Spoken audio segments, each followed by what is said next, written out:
who's coughing? All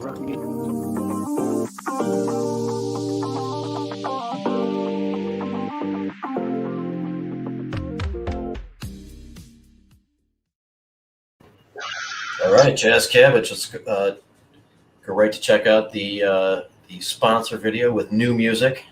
So everybody pay close attention.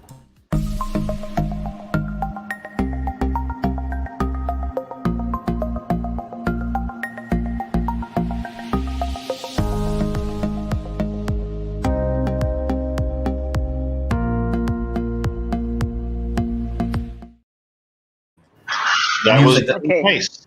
Nice music that does not get tagged or flagged. Yeah, but that might need a little work because didn't it sound choppy? Like it would stop at each time? Not to me. Or Not to me. No, it was doing it to me. That's what it was doing here. Okay. It would like play a few bars and then stop, and then play a few bars and then stop. We could get fancy with all of it and have some original music in there at some point and all that kind of stuff. But we needed to do something to avoid the copyright issues when it goes to other formats. That was the problem. That's why had no sound for a couple of weeks, but we improve every week. Well, Jamie, let's call out the sponsors. Let's give credit to credit. We have Grow Right Green, Detroit Nutrient Company, the Botanical Company, Redemption Real Leaf Solutions, and all of those are people who work with these places or started these places who have been in support of us, and we've been in support of them for a long time. And that's how we're getting started in this new world of kind of upping our game a little bit for these podcasts and stuff like that. And of course, Botanical Company in particular, not only supporting the show, but specifically been supporting me in a lot of efforts that I do with many of you.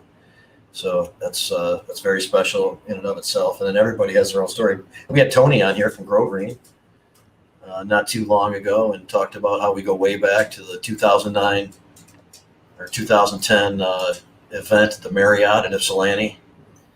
And now he's got like 75,000 square foot, largest place in the country and selling all over the country. Yeah, One of the big everybody's victories fine. we had, Jamie, remember Tony Portelli driving away a big truck full of his stuff that they had to give him back after he'd experienced a seizure. Right, yeah. After they raided his place, man. They're $50 flat fee shipping on stuff. People are getting truckloads of stuff and having it shipped to themselves for $50. Yeah. There's all types of cool stuff there. Of course, Real Leaf Solutions. That's Tom and Krista. That's one of the stories of a really awesome caregiver operation that got into the commercial system and was able to scale up and keep their philosophy and their quality intact. Tommy Company, yeah, same thing. He's always said, "Hey, when you finally do this, let me know so I can write you a check." It wasn't, again, wasn't much of a pitch, but the super soil, everybody loves it. He donates that to community gardens, and it really helps out with their vegetable growth for people who want the organic kind of approach for cannabis. It's good, and those who just want to water their plant and not really have whole nutrient lines and all that kind of stuff. You can use their super soil for that. Redemption, can't say enough, obviously. Founder Ryan Basor, and he's designed it so his brand also produces money for his foundation, which is very helpful for people who are affected by the war on drugs, war on cannabis in particular. I think that's everybody, isn't it? Yeah, it seems that way. And if we've forgotten anybody, we'll catch back up with And you. we have more people that want to come on board too now. We're beating. And I run a phone call the other day where we were asked, "Hey, let's talk about sponsorship." Jazz Cabbage Cafe's received 3 accolades this year. We were named Best Podcast of 2021 by Celeb Stoner. We received a award of distinction from the other. The name escapes me. The other place that we got it from, and the Communicator Awards, and then we just recently named one of the best medical weed podcasts in America. So people are noting Jazz Cabbage. Hey, that interview with John was really cool, and he was discussing obviously about how his case helped to affect Watergate and all that kind of stuff, and he remembered all these details and everything. It was just a question from Rick, and he just went into the story and remembered people's names and dates and times and all that kind of stuff. And that episode's what we received the award of distinction for our guests that we don't know. Yes. Yeah, maybe we do a show at possibly, just throwing it out there, a vehicle city, and John's there, and we have that award that comes with it or something, and we can make a bigger deal about it, but just use it as an opportunity to hang with John and celebrate him a little bit. Yeah. Yeah, John was the storyteller. We were just the conduit, right?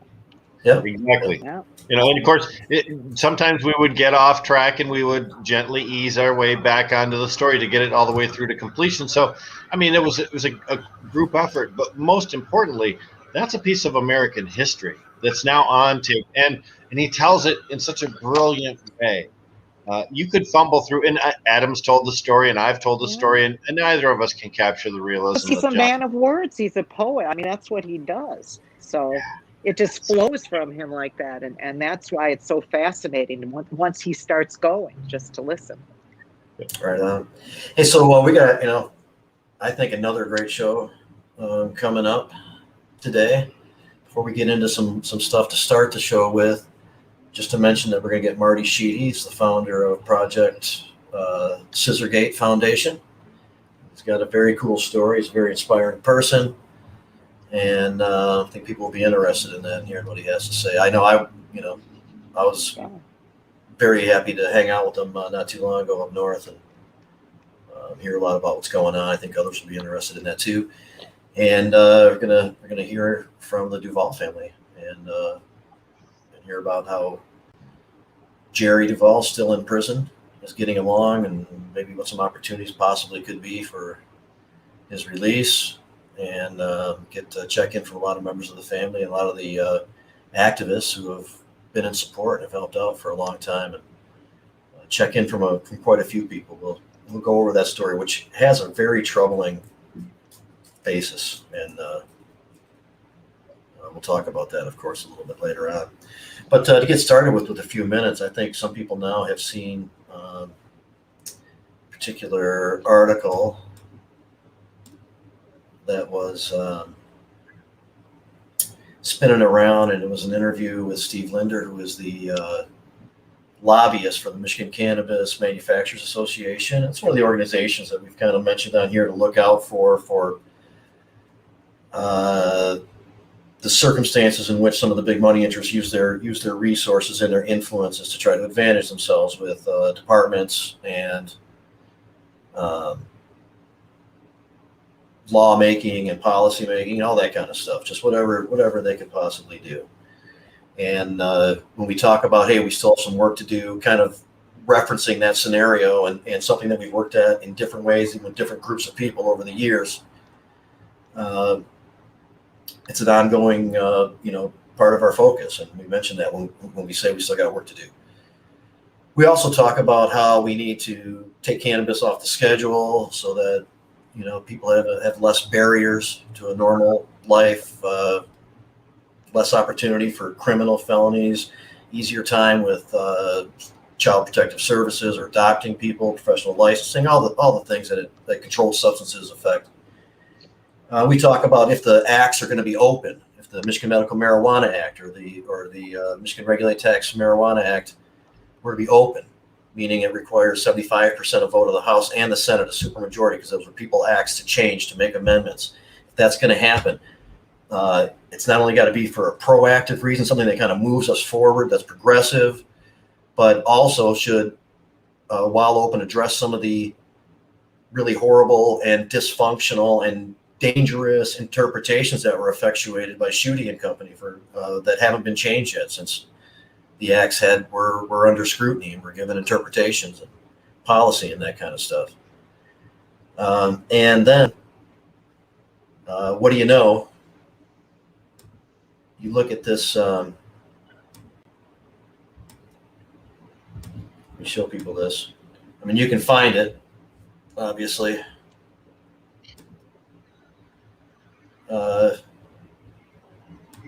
For our podcast viewers who don't have the visual, a picture of an article that says, advocate for Michigan's biggest cannabis companies explains why he's unhappy with caregivers, dated May 17th, 2021. That's all true. So you can find this, and this is a picture of Steve Linder. He does now work with the Michigan Cannabis Manufacturers Association. And we've also talked about how there's going to be some legislation introduced likely, or that's definitely floating around out there, that's designed around restricting existing rights, peeling back on stuff that we've already kind of achieved, and trying to combine the laws and all that kind of stuff. So point being, you look at this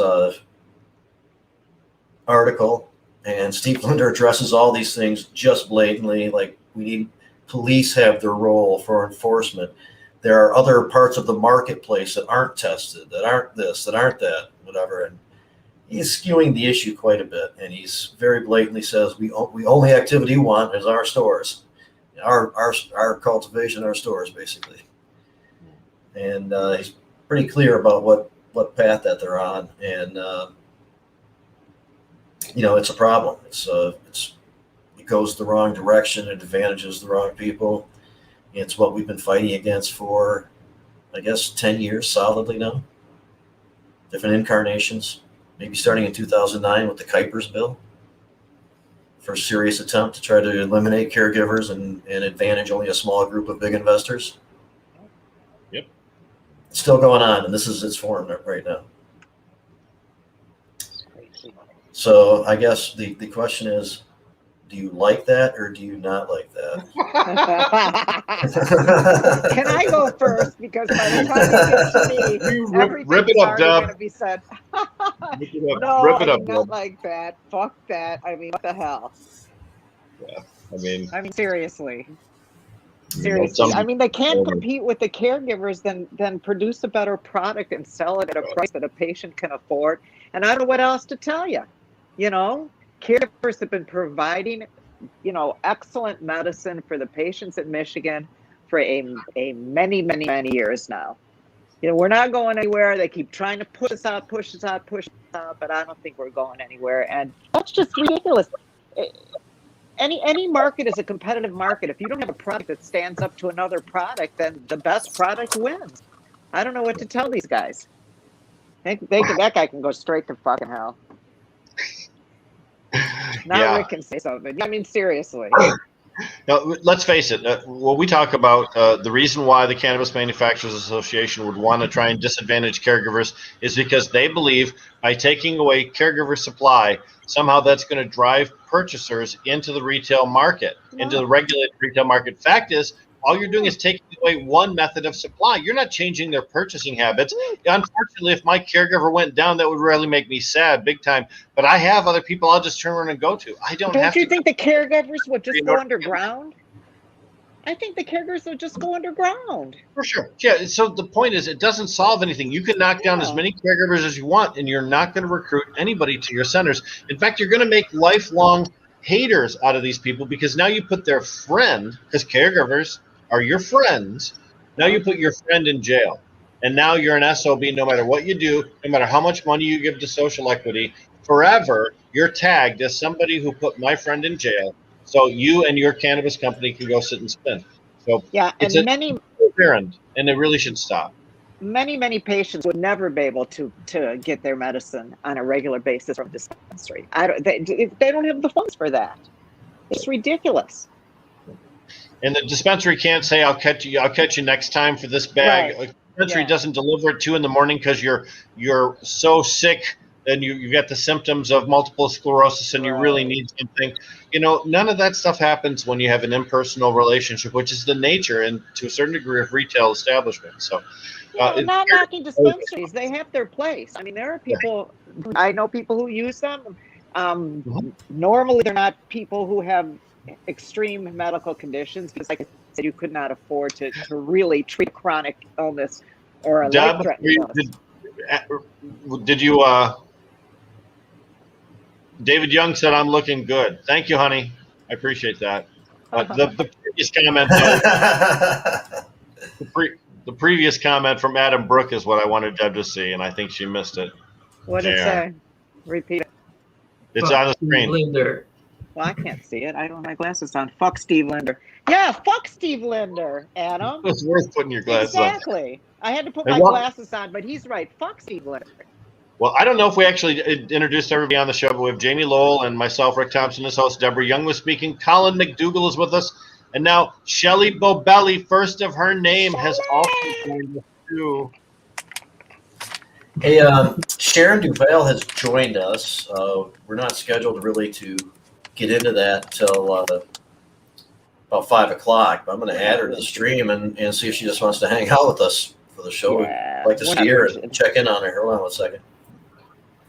Hey, Sharon. Yes, I'm just going to listen to your show. And wait until you want to till we start getting into it. That's cool. Okay, just wanted to let everybody know that you're here. We appreciate you joining us, and we're looking forward to a little bit later on to really talking to you about Jerry and what's going on with you and the rest of the family. Right, I'm just going to hang out with you guys. Awesome. Thank you. Thank you. All right. That's great. So, we talk about the Steve Linder thing, and I know that we're doing a lot of bad mouthing of that particular individual, but as Jamie mentioned, I mean, Steve has been there at almost every stage of the game over the last 10 years when stuff happened that we didn't particularly care for.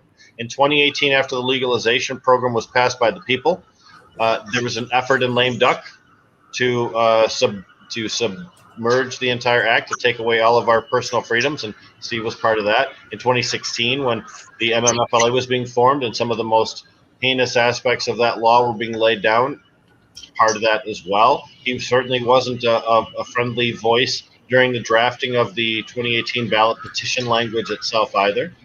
And you can go back even further. You can go back into, as Jamie said, I don't know how far back Steve's involvement has been, but we've seen this particular individual pop up time and time again. He's been involved also with trying to obstruct the process during the legalization, getting the board of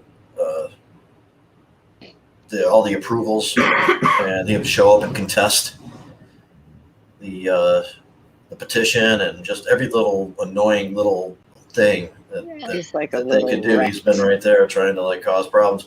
Fortunately, I just want to point out, I don't think his level of success is very high. Exactly. So he's just out there flapping his wings, his jaws, whatever, and getting nowhere. But think about this though: if you're a Cannabis Manufacturers Association and you know that your members are probably not the most popular people in the state of Michigan, wouldn't you want someone like a Steve Linder to be your front man to take all the abuse, so that people weren't saying Green Peak, they're saying Linder? Wouldn't that be advantageous for you to have somebody like that in your employ who could be the punching bag for media and for our industry, right? Yeah, but in this case, man, the major 6 or 8 people involved in the association definitely make themselves known. They're right on their site. That's who he represents. Yeah, but I mean, again, my point is we're not talking about Green Peak or any of the other members of the Cannabis Manufacturers Association. We spent all this time talking about their lobbyists. That plays to their advantage. It's not too late. It's not too late. Fuck those guys. Green Peak. Fuck Green Peak. And all and fuck them all, because they're trying to peel back rights, man. I mean, and they support limiting what we've achieved. If you're a business that exists in Michigan, God bless you. We're happy for it. Thank you very much for supplying cannabis and doing whatever you do. However, if you're a business in Michigan that tries to succeed by stomping on other people, then fuck you. Yeah, don't be a dick. That's it. So if they existed and didn't have predatory behavior, we wouldn't be saying this. But it's the predatory behavior that drives these criticisms. I mean, and you start with Green Peak all the way back in what was it, 19, in early 19, when they had that the parade on the Capitol where they had the anti-caregiver signs, and they had a whole campaign about getting caregiver cannabis out of the legalized program. They called it poison. Remember, they said caregivers were poisoning patients. Yep. They represented a decent percentage of the very few people that could possibly buy product from their stores, and they vindicated them. Yep. So, and then vilified them. Yep. So, and it's a very small group of things. Just to keep it in perspective, they've got maybe 10, 12 members. The Michigan Cannabis Industry Association, more than 300 members. The Western Michigan Cannabis Guild, more than 250 members. So when we're talking about the impact this particular guild has, it doesn't really represent a very large voice at all in the industry. We're winning. I think so. Yeah, but you cannot take your eye off the road because they keep trying to slip shit by us. So we ever talked about it vigilant. last week, and I just want to remind people that the awesome pediatric bill that was introduced opens up this section of the act in which the caregiver scenario could be altered as is desired by Steve Linder and the Michigan Cannabis Manufacturers Association. And the editor, there was an editorial from I think it was within the last year or two, from the director or the founder of Pleasantries. And it outlines some of the similar kind of approach and philosophy that this other activity, needs to be restricted somehow. There's already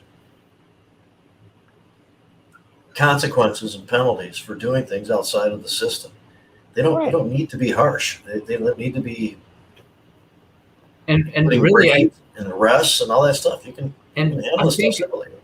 I think that like when we voted in 2018, we like voted to stop marijuana arrests, and then this guy, he's just saying like, oh, I think that the police should have the right to go into your house and knock your door down and take all your marijuana plants because you grew too many or whatever, because maybe you were dealing to somebody else.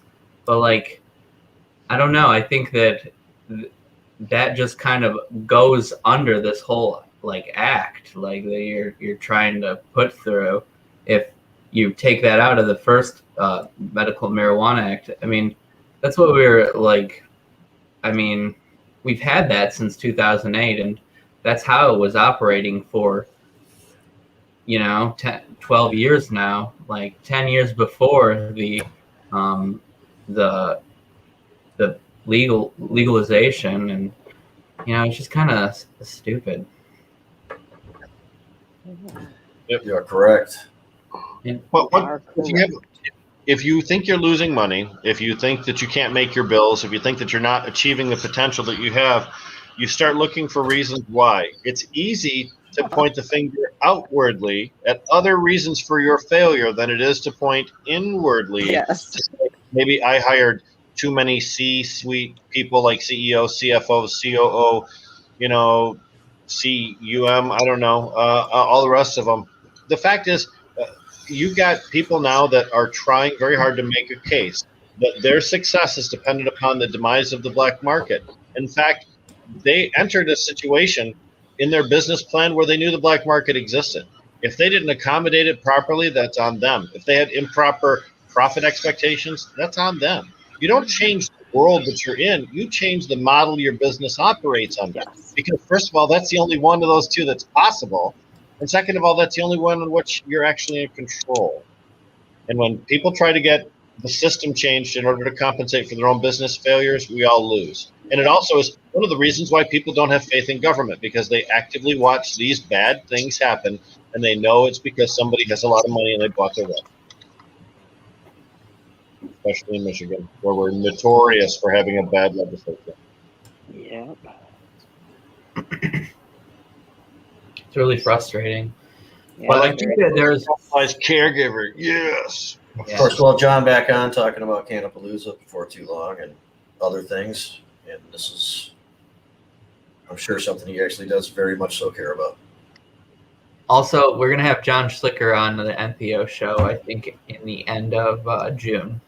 Coolness. Talking about Cannapalooza, too. So. Josh Maupin says, whatever happened to letting your product do the talking? I think this group, he's referring to the Michigan Cannabis Manufacturers Association, wants to push bullshit on the market and let the legislature eliminate their competition because their products can't, and I'll finish it, hang. That's so right. That's pretty much what we're saying. Good job of summing it up in one sentence, my brother. That's essentially what we've been saying. You're absolutely right. Yep. There's also, I hear a lot of turnover at some of those companies too, and they're always hiring, and they're always posted on like Indeed, LinkedIn, all 5 or 6 of those ones, just the same positions for like the last year. We have a couple people at Botanical Company and and related companies that had made their way through those places and came to us through that process. So grateful for that, at least. Yeah. it's very true that sometimes the salesperson itself or the person that's handling your transaction, not necessarily called a salesperson, sometimes it's true that the reason you go to a particular store is because of that person. If you've explained to them your medical situation and they are dealing with what's going on with you biologically, and you can relate to that person, and then that person leaves, oftentimes it doesn't matter how good your cannabis is. They're going to follow that particular salesperson because they've got a relationship not with the company, but with that particular individual. So it just behooves companies to do a good job of taking care of their people and keeping their personnel consistent. This constant juggling and paying tiny wages and being surprised why people leave and not offering any benefits to people that aren't in charge of something. I've heard this is very important. Hold on. John Schlicker currently driving. Hopefully you're burning one, John. Driving towards success is what he's doing. Also, Shelley Bobelli also currently driving, or else doing a very good job of imitating it. So she is an actor, yeah. So good job. She's in her living room right now, just sitting on a couch, but she's so good that it's so making those screens go by. That's a green screen miracle right there. It's so real. I bought it. I totally bought it. I got suckered. So, but in fact, 2021 is going to be one of those years where we see a lot of stuff introduced. 2022 is the second year of a 2-year cycle in the legislature. That means a bill that doesn't get passed in 2021 still rolls over to 2022. However, if it doesn't get passed in 22, it does not roll over to 23. So all the big action I expect will come in 2022. It's going to be an election year. You're going to see a lot of people posturing to impress their particular, electorate. Here's the other thing: if you pass a bill in June and it goes to the governor, you don't fundraise in July or August or September. So usually you try and delay that bill's passage until December so you can fundraise in July and August and September. So it behooves legislators to push these important issues off as long as possible so they can continue to garner buckage. And also, next year is going to be a Senate election, and they're redrawing the lines, and so nobody knows like what Senate districts are going to be open and who's running in which district. And also with like the House, it should improve things no matter what they do, though, because right now they're so twisted that it makes no sense.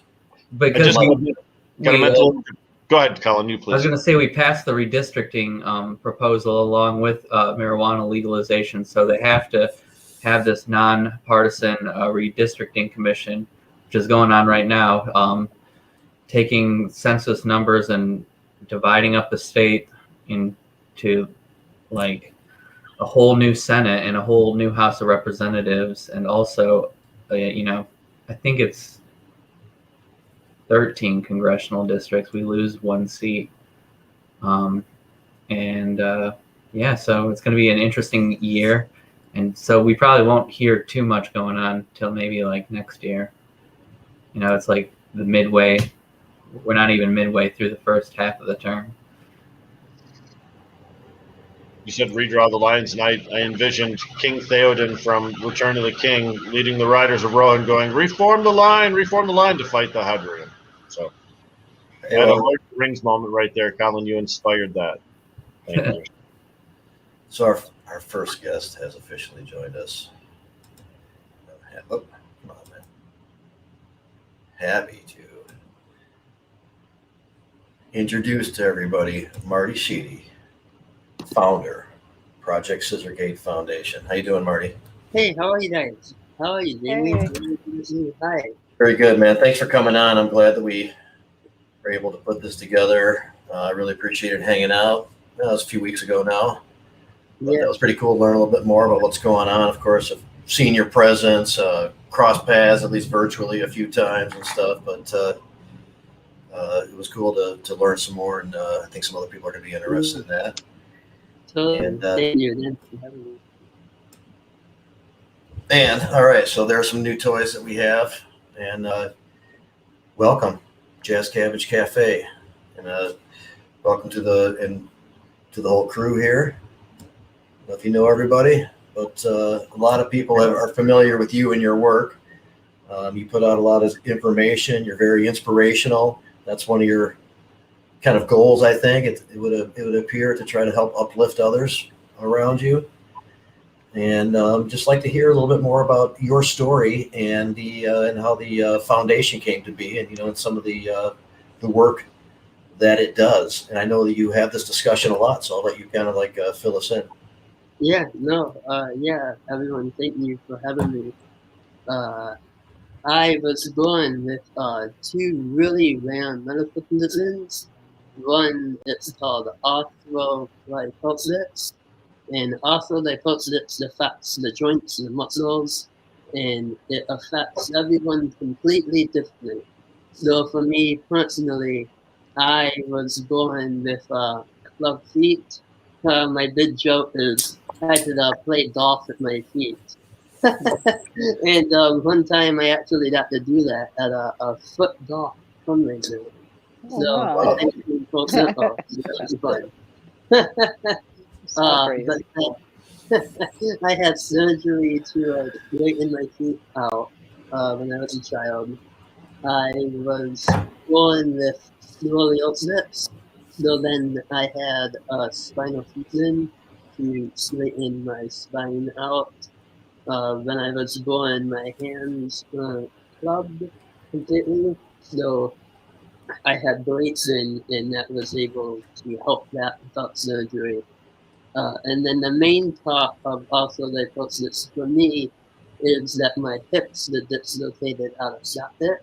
So most people have the ball in the joint and it fits. So mine is out of alignment just enough that allows me to walk in a cross-legged manner. And the doctors called it the Scissor Gait. So G-A-I-T is the medical term for walking. So that allows me to have much more freedom of walking. If I try to walk straight-legged, I walk like a penguin and I really can't go anywhere. And it would take me like 10 minutes to walk from here to the car. So it's allowed me to see and feel the world in ways that I would have never. Right, and this wasn't like learned from a physical therapist or anything like that. You developed this, and it was unexpected to a degree, Yeah. right? Yeah, it was self-taught. No one taught me how to do it. Fascinated Wow. when I was a child. I just started doing it, and it worked. And the doctor said, "We're not going to try to straighten your legs to do anything because you won't have the mobility that you do now." So I'm like, Wow. "Oh, that's fine. That's my way. I'm the scissor man." Wow. And have you come across anybody else with the condition or with certain physical scenarios that found that to be an advantageous way to walk as well? Yes, I was on an awareness trip 2 years ago. We went from Maine all the way to Houston, and we visited over 70 families with arthrolyposis. And there was somebody in Philadelphia who, my age, who walked. Well, he doesn't walk like it all the time, but when he needs to really go somewhere fast, he uses it. But when he was younger, he walks his legs more. And there's actually a video of me and him racing around the hospital. So that was kind of cool. That's cool. So yeah, so that's also my post-its. And then just really quickly, prune belly syndrome. It's a very, very rare condition, and it's a lack of abdominal muscle in the stomach, which causes the urinary tract issues and many other different things. Luckily, I was really only affected with where they needed to do a tummy tuck type surgery when I was a child. All the women are like, "Oh, I wish I could have that." So it's always a funny joke. So they were able to fix that. And then as I got older, My kidney declined. So 3 years ago, I had a kidney transplant, and a good friend of mine, Drew Droilo, donated. Well, he was a match, and then just like the rest of my life, all types of weird things happen, and my antibodies change. And 2 weeks before the surgery, Drew and I were no longer an actual match, which is wild. What? How does that happen? Very rarely, Oh. but something in my body changed within 4 months from the last test. But it was an emotional like low at first, but then when we took a step back, and I did have to go on dialysis for a while after that, but to me, I was able to gain experience of other Pumbali patients to then like help them more. I know that sounds weird, but that's the way I've always felt. And Drew, because of that, Drew still donated. It's called a paired donation. So Drew donated his kidney to someone, and that person, and it started a chain.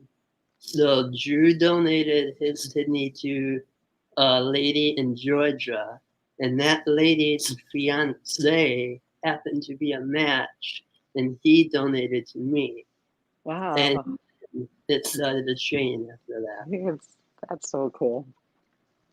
That is pretty cool, man. That is an It's really amazing cool. connection. How unique. Yeah, it's a wild. And so, and I think if I remember, we were talking. It's you have had to go through the kidney thing, and some other stuff as a result. But unfortunately, many people succumb at a young age. Yeah. And however, if that's not the case, then aside from these things that you kind of have to like work through, you expect a normal lifespan. Yeah. As long as everything goes well, like I'm gonna keep the kidney healthy and keep rocking. And but genetically, it's not a degenerative condition. Right. It's mostly with also like folks that most of the hardest times is in child, like in early age, and then as they get older. Right. Because of the surgeries and operations in the beginning, and then towards the end, like arthritis and things. But then that's how cannabis has like helped a lot of people with arthritis, especially with pain. And I personally know of someone that moved from Puerto Rico to Florida to be able to gain access to medicine to get him off pain medicine. So that it's a really amazing thing, and like more and more people in the arthritis community are starting. I've like learned to use it to help them. So that's good. Right. We discussed that a little bit too. And while cannabis helps out with the pain and that type of stuff, you're not adverse to having some fun and just getting stoned.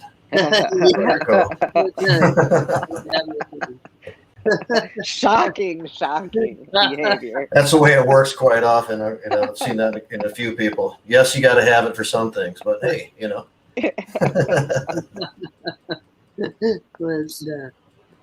Yeah, and that's really about Pumbali and how it's affected me. So those are the two conditions that I was born with, and I've always told people, and I know like I was born with this body for a reason, to be affected just enough to have to overcome the challenges and learn the lessons, but allow my body to be healthy and physically enough to travel and spread the info about arthritis and help people in things. So I know my purpose in life, and I'm just following it. And you do a lot of that through the foundation. Yeah. Yeah, the name of the foundation is called Project Scissor Gait Foundation, based on the Red Rock. Originally, the idea, just how everything does evolve, my first thought was if my rock could help me, maybe there's someone else in the world that might be able to help. But then as I realized and got more involved in the community, I realized how everyone was affected much different. And it takes a very specific hip deformation to have this benefit to you. So then I realized, okay, I can create awareness, I can help with hands-on things like the foundation has been able, annually there's a medical soul conference for osteoporosis and Kundalini. And the foundation has been able to pay the conference fees for 3 years of well, everyone that has osteoporosis, it costs $50 to attend, and we were able to cover the fees for 3 years. So that was a blessing. A lot of things is awareness trips that I do to help connect families and have families that have never met one of the person after the closeness, the Kundalini. That's a really important little connection for the person in the family. So me and a friend of mine do that. Right. So you said that the scissor gate doesn't apply broadly. I mean, it's something that's kind of specific to how things manifested itself with you in your own scenario. Yeah. But so while you can't help somebody out with that specifically, you do demonstrate how you took the challenge of your own situation and came through in the way that worked for you, and that's an example of that for others. Yeah, for sure, and that's try to empower yourself to overcome the challenges of what you can. I know it's kind of cliche, but it's very true. And I know we have some mutual friends. We talked about some supporters of you, your foundation, everything, good friends. You've been friends with Darren McCarty. Yeah. Been really awesome in this arena in the cannabis world. Turns out to be a very genuine person. And you've been friends with him, I think you told me, since you were like 10 years old. And I told you that somebody else on our show, who was Colin, got a visit from Darren when he was a kid and he was in the hospital. Right. Yeah. Yeah. I had a kidney Colin, stone. show it. We know you got that I photo. have one. Where is it? It is right awesome. now. I have one on my phone now. I can post it. You can show us next week. Just make sure you have it prepared. Yeah. Yeah, that's awesome. He's such a great dude. Yeah, he and is. just humble and genuine, and it's just cool how all of these years later we get to reconnect and still be friends. And he helped with a fundraiser I had for the foundation 2 years ago, and yeah, it's just great. Yeah, he's cool. Marty, you traveled all over, and your feet still led you to the botanical company in Oscoda. How did that happen? I love it. It's wild. Yeah, a good friend of mine has cottages up in Oscoda called Stacey Theis, and me and my family was helping to clean and open the taverns for a couple of weeks. So yeah, me and Jamie talked last year, and then I sent a message and hey, I'm up here then, and we were finally able to net that day. Yeah. And botanical company, It's all true. Place, huh? It was a good location. Oh yeah, it was awesome. I'll tell you this. I'll give you an extension of that story, Marty, that you might not know about. That Deborah and I think everybody else does. You remember my brother came in while we were hanging out there? Yeah. Before he came in, I'm laughing already. out in the parking lot, he owns a body shop up in Oscoda. I think you got that when we were hanging out. He brought in letters, that you put on cars, and he affixed the words "Lil Dick" to my trunk. which is still there. I think it's funny, It's so I kept it on there. hilarious. It looks like it came on the car. It's real car little letters that they used to spell out, the vehicle names and shit. It's hilarious. It looks like it's always been there. That's hilarious. Yeah, he's a funny guy, so yeah, that's funny. He seemed funny and innocent, but now you know. No, he does not seem innocent. What are you talking about? I'm used to describe him very often. Come on. But that is a cool area up there, isn't it? It's definitely not like a developed area. It's pretty raw, and it's like nice forest and sand and water and those elements. It's nice to connect up there with nature and stuff. Very true. I'm actually going back up there next Thursday until the following Monday. Awesome. Right on. I love it there. So much fun. Yeah, and the weather is getting warmer, so yeah. So during the pandemic, you as did others, and did we all have to be very careful and not move around, not try to spread a deadly virus to others and so forth. And so there wasn't as much activity. Now that we're starting to get out of that, you've had your vaccines and things are opening up and conditions are happening. Are you right back on with trying to get out there and spread the word? And yeah, do you have stuff lined up already? Not fully lined up, but I do know one of the very first things that I'll do is 2 months ago or 3 months ago, I met a prune bullied boy in Colorado around 2 years ago, and we became really good friends. His name is Joe, and he was doing fine, and he needed a kidney transplant. So it kind of declined kind of fast, and the foundation helped to create an awareness campaign with his family, which it was such a blessing to have a big social media push.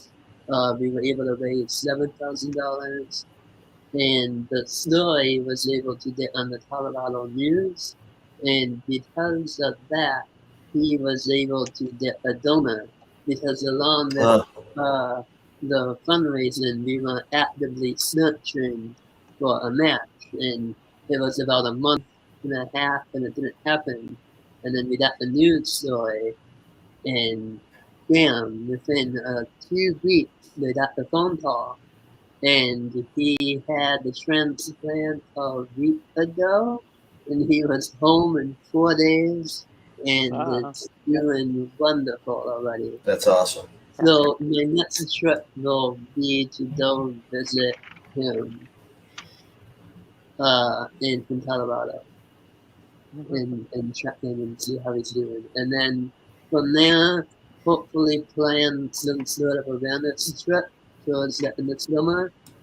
And then we'll see what happens. Where the universe and God takes me, I'll just keep Scissor Gating alone. Right on. What a great a lot of people appreciate it. Yeah. That's so refreshing. Thank you. No, yeah, thank you. Hey, so let us know some of the more well-known people who have been in support of you and your efforts in your foundation, and some of those stories. Oh yeah, Kid Rock has been a big supporter. I met him. It's kind of wild because when I was little, I always want to meet him.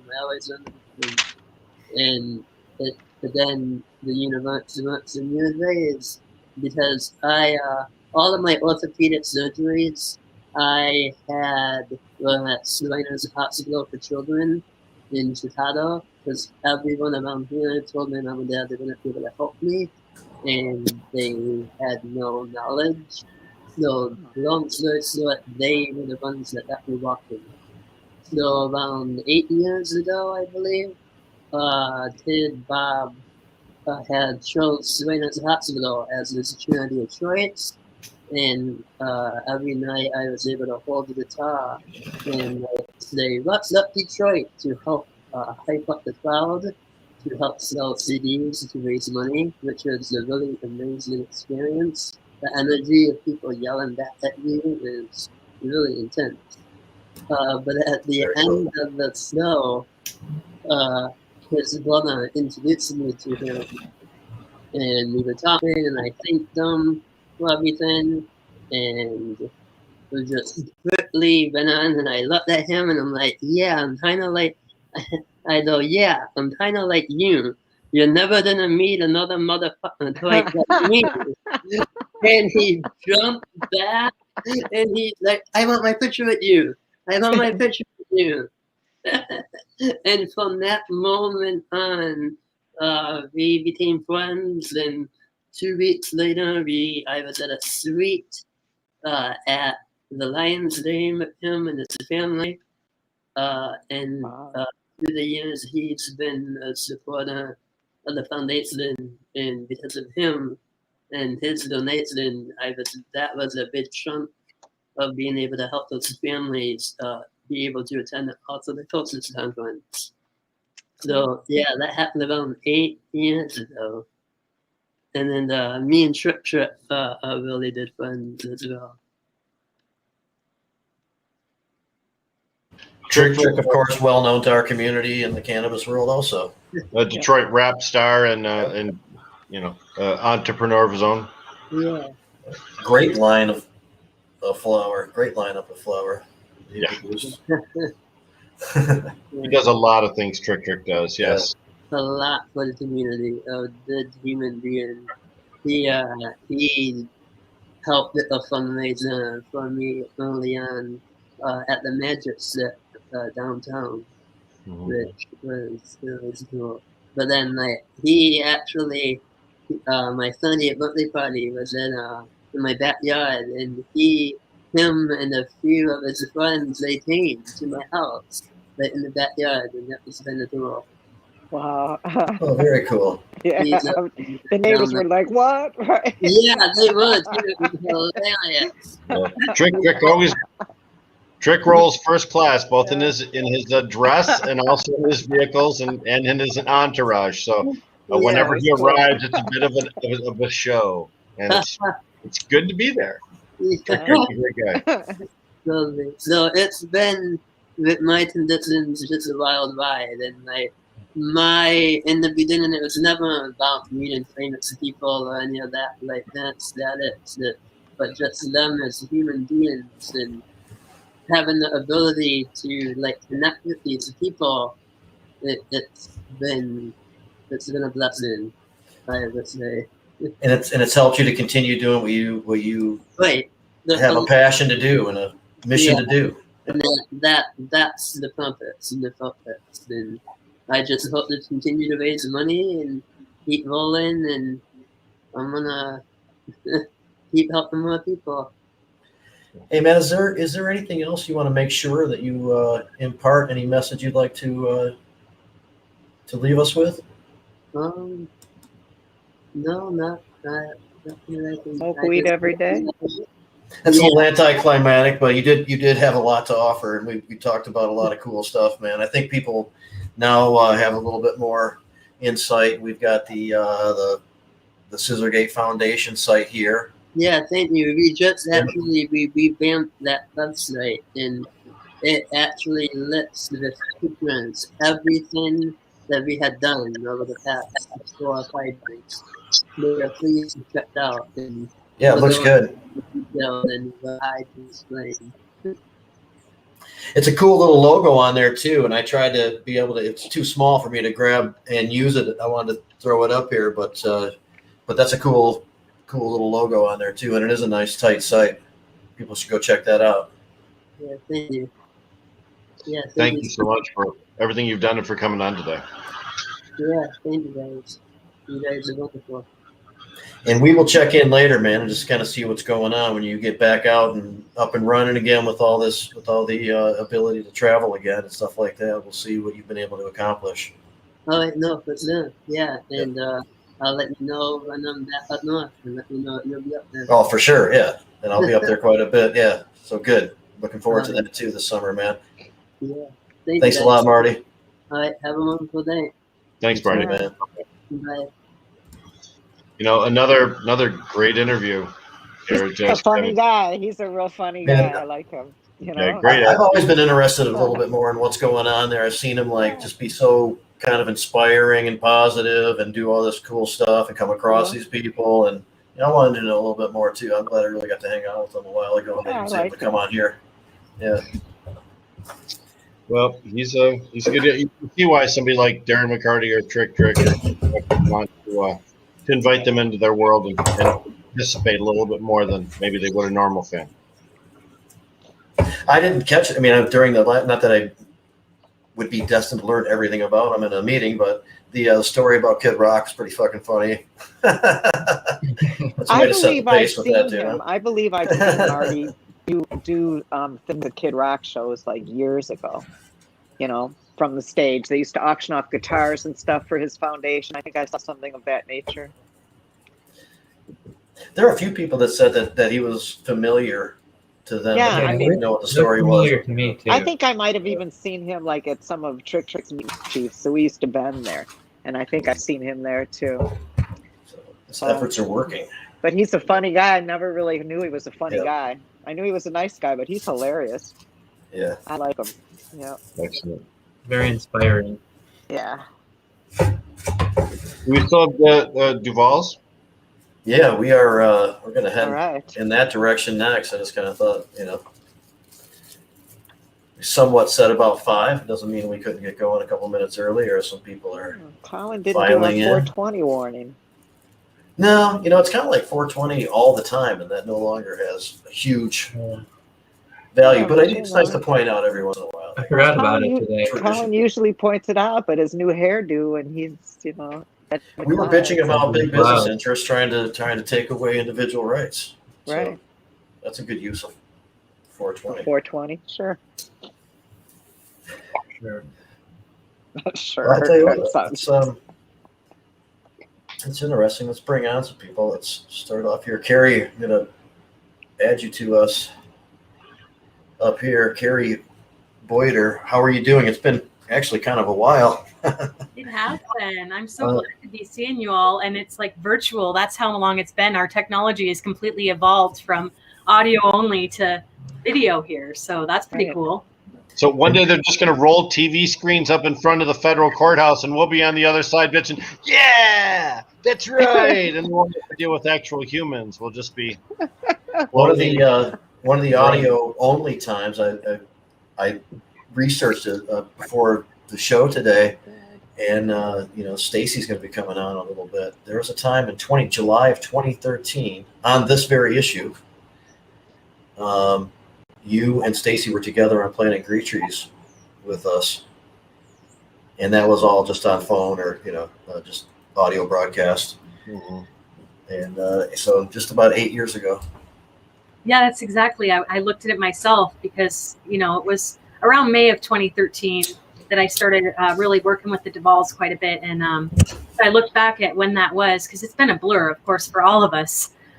Just Michigan alone, right? So, but yeah, it's also been this like craw in my side as all this progress is made. Like Jerry feels like this, the man we've left behind. That it seems like no matter what we do, we haven't been able to get him out. It's frustrating, and the last thing I want to see is him serve that whole entire 10-year sentence. Well, I'm happy that it's finally almost come to an end. This has been 8 years that we've all been working on this together. And thank you all for just continuing to shine a light year after year after year after year on these issues. It's so amazing. And then for being a catalyst that does bring like Sharon and I back together here on the airwaves. And it's just great. Hi, Sharon. You're live with us now. Nice seeing you guys. Good. Thank you for being here. Carrie, thank you for being here too. And so back then, there were many accolades that you had in activism and working with people in the cannabis prisoners in the federal system and running for public office. You were activist of the year in some regard. I remember in the course of all this, just done a lot of great work nationally for a while. But what are you up to now? So I moved back to Montana, like a lot of activists who dive into this head first. I had a little burnout for a while, had to recover. And I'm making some incredible headway here on larger prohibition reform issues. I actually have restarted a nonprofit women's organization for national prohibition reform, which has been around since 1929. So Pauline Morton Sabin was one of the founders of WONPR. And she actually helped overturn alcohol prohibition by galvanizing women around that issue in just 5 short years. So 1929 is when it was founded, and they were able to disband actually by 1934 when the 21st Amendment passed, overturning the 18th Amendment. So really just trying to reinvigorate that movement to get those last little holdouts of prohibition that still exist and are still really plaguing us all today, including, getting people like Jerry Duval home with his family where he belongs. Right on. Still at it. And I see. So that's very good for everybody. Thank you very much. We talk about Michael Thompson here as the state of Michigan. That's a statewide case. But when you talk about Jerry, that's a federal case. And Terry, you've dealt with both state-based and federal-based prosecutions and incarcerations. There's a significant difference when you start working on a federal basis too, right? I mean, everything becomes infinitely more difficult. Yeah, they're intertwined intricately because what happens is you're often given an opportunity to go through the state system. And if you push that, then you end up in the federal system. That's the first way that they punish you for exercising your right to a trial, just in the state system, right? And so then when you get in the federal system, that's where mandatory minimums come into play. If the mandatory minimums don't apply, the sentencing guidelines apply, which are no better than the mandatory minimums. That's where you start to go on trial and things like being able to tell the truth in trial. We could not tell the truth about following state medical marijuana law in court until 2018, even though we changed the federal law in 2014.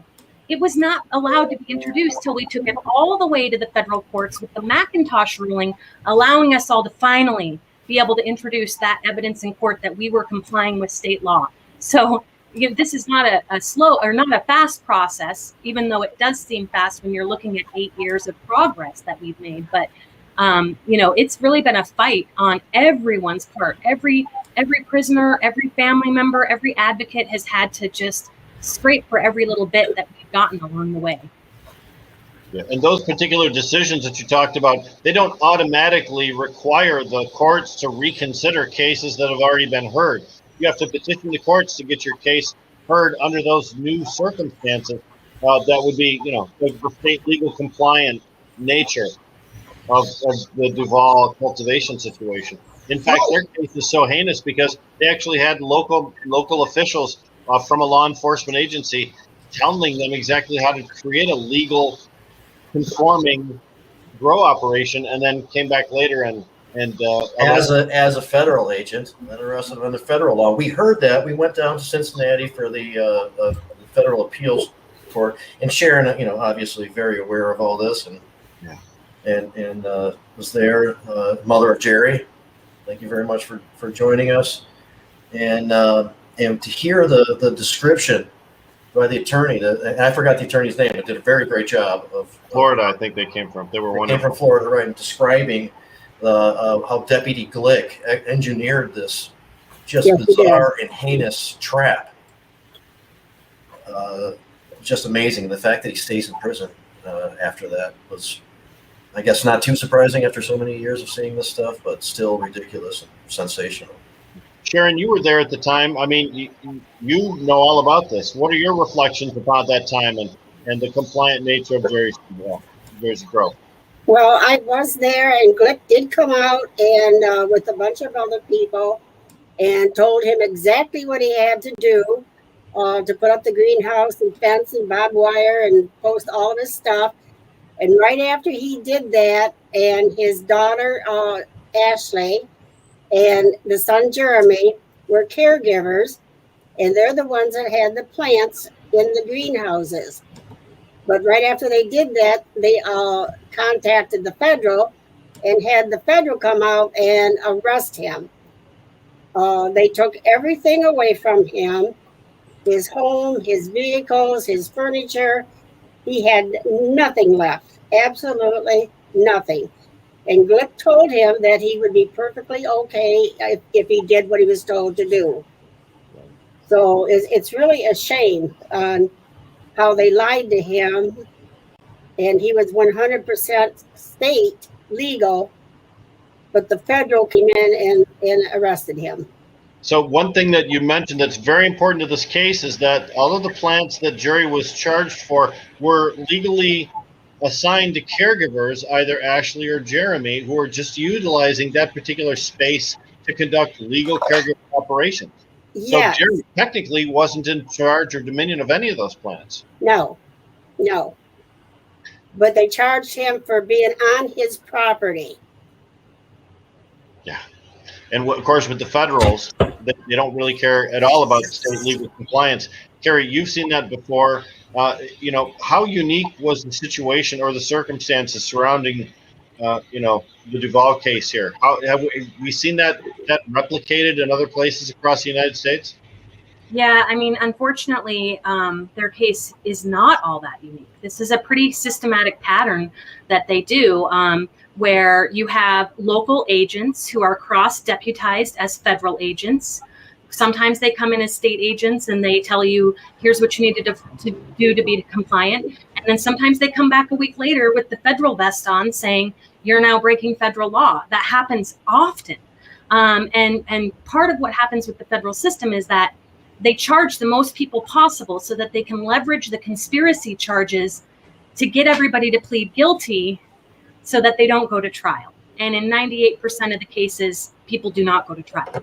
And when you actually do, like Jerry Duval did, they throw the book at you to punish you for exercising your right to trial.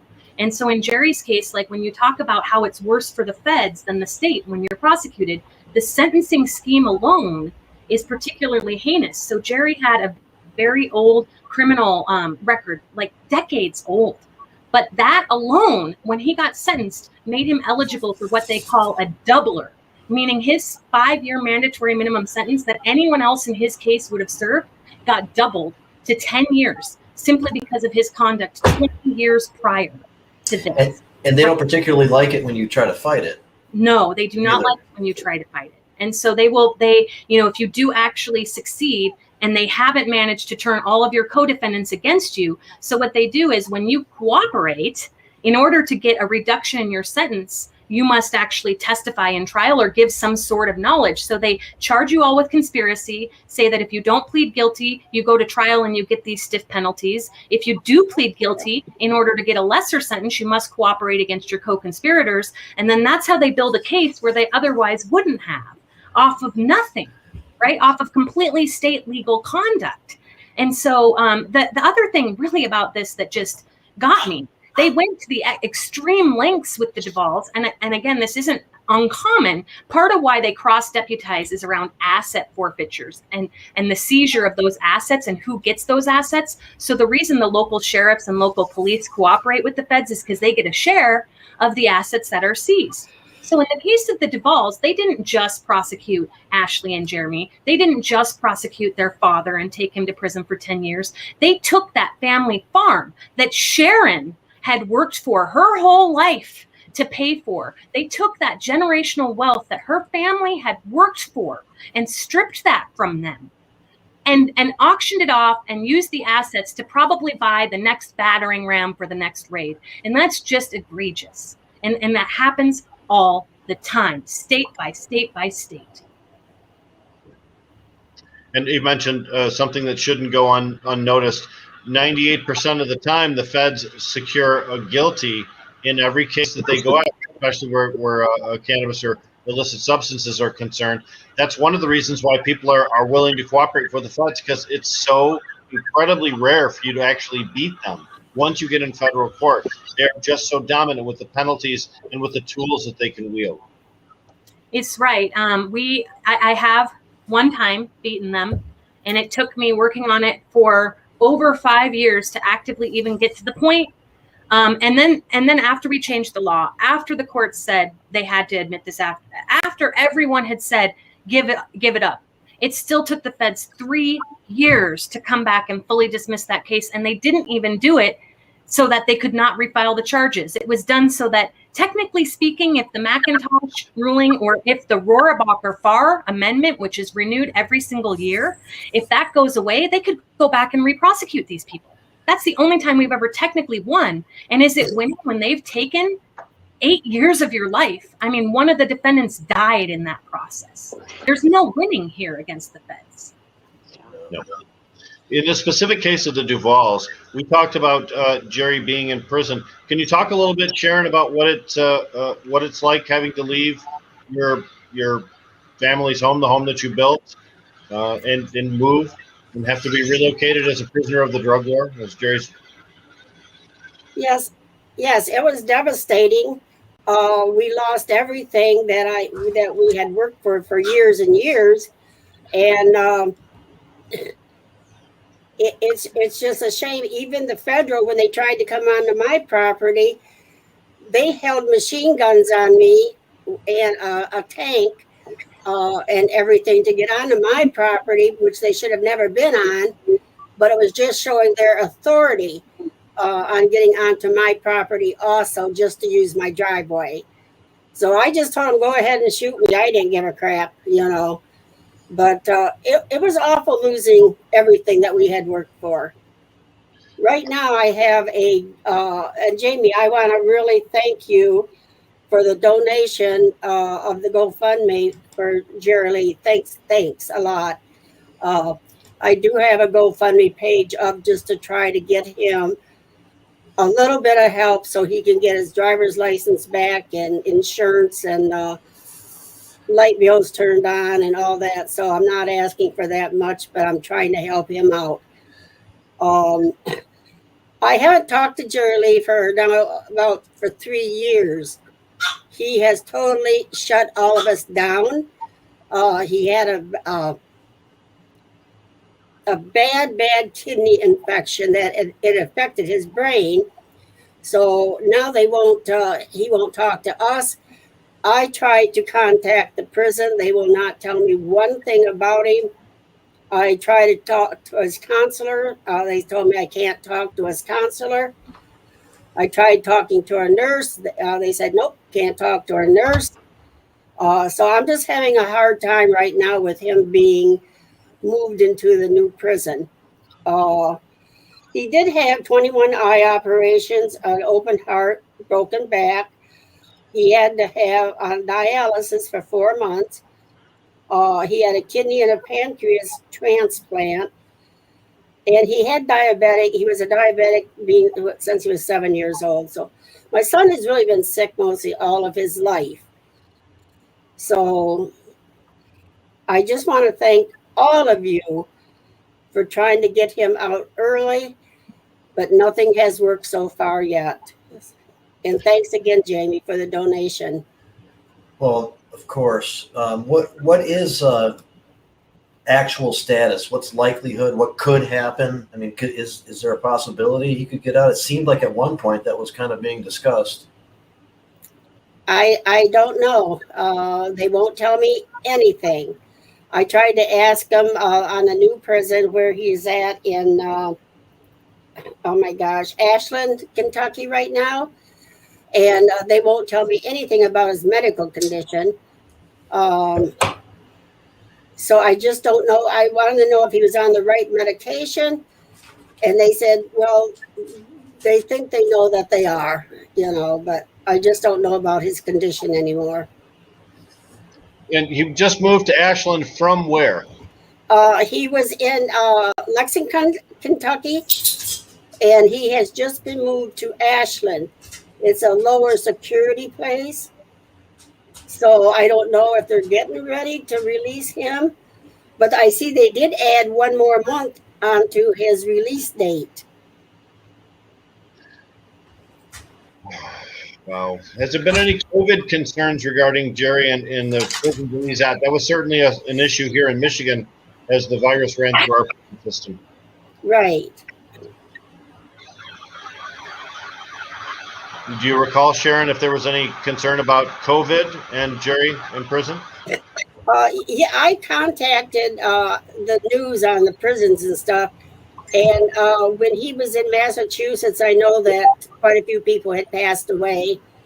And I know they did also when he was in Lexington, but I know nothing on his progress or anything. Wow. Man, I did not know that's really horrible. I'm sorry to hear that. And his dad passed away 4.5 years ago, so I think that kind of affected him also. Sure. Yeah, the despair of being locked up while something like that's happening, and knowing that you have no way to comfort or be comforted by those that you'd like to see most at that moment, that can be damaging. I understand. Yeah, yes, it is, very much so. I just hope he starts talking to one of us pretty soon. Terry, how common is this sometimes that long-term incarcerated persons detach from their connection to the outside world? Very common. It's actually, again, set up systematically. So you have all of the built-in charges. I mean, to put commissary on an account, to maintain, it costs money for them to send an email out. It costs money for them to make a call, right? So you have to, if you don't have a family who can afford to put money on your books for you to do that, there's no communication. And in this case, the more that you're subjected to solitary confinement, which I know has happened to Jerry in some of these cases, for whatever reason, the more your mental health status slips. And so for a period there, he was at Lexington, and that was the hotspot for COVID in the country. And so that's, I really, contacted Sharon again, kicked back in, was like, let's try to do something to get him out. I just can't give up hope on Jerry, and, but if you can't communicate with him, just to file a pardon request, he has to be able to sign that. He has to be able to fill things out, and we can't communicate with him. And they're certainly not making it easy to get back in contact with them. And that doesn't include the moves all around and, the adding, the disappearing of the good time. There's only 15% you're eligible for anyway. And so if there was, he could have lost that month of good time because the whole entire unit he was in got locked down. I mean, there's just so much out of your control. And so, yeah, a lot of people shut down at some point because they have to it's called doing your time, right? You got to do your time the way you can do your time. Nobody else can do it for you. So however you have to cope. And I suspect with Jerry, in addition to his health slipping and, having just many, many issues that have happened while he's been in there, and watching people get out continuously, watching the laws change, watching his case be mentioned, and yet he's there. He's stuck, right? I'm sure he's shut down at some point. And that's just been really hard for all of us on the outside because we want to help. And it just kind of hamstrings the whole situation. Even if there was something we could do, which we seem to be stuck. Like Sharon said, we've tried almost everything. It seems like the traditional things that we would normally think of with prisoners, parole, commutation, some of those things, commutation, not at all on the table. And this is the regular process to achieve parole, is to do your entire bit and then get released back into society. And there's no way we can advance that any faster. There's no tools available to us then, eh? Well, and going back to what you mentioned about retroactivity, right? So no, when we pass laws, they don't become automatically retroactive. If they did, Jerry would have been let out a long time ago, whether through the Rohrabacher-Farr Act or through this First Step Act, which has released tons of people on compassionate release and clemency, which is another frustrating thing here, is that we submitted not one, but 2 compassionate release requests for Jerry when this all began. The first one we submitted before he even reported to prison, saying, this man is very sick. It's going to cost you $1 million a year to keep him in your care. Please let us take care of him at home. And they said, well, he's not in prison yet, so we can't consider it. So we submitted it again once he actually got there, and we got turned down. And now the First Step Act is using compassionate release as a way to get people out, but he's already been considered and turned down. So we don't have that tool necessarily. It's so frustrating. We are in that tween time between complete forbiddance and somewhat acceptance. And that means there's a lot of soldiers that are going to get left stuck in between the rules and the application thereof. I just wish there was an ombudsman or something that could do that.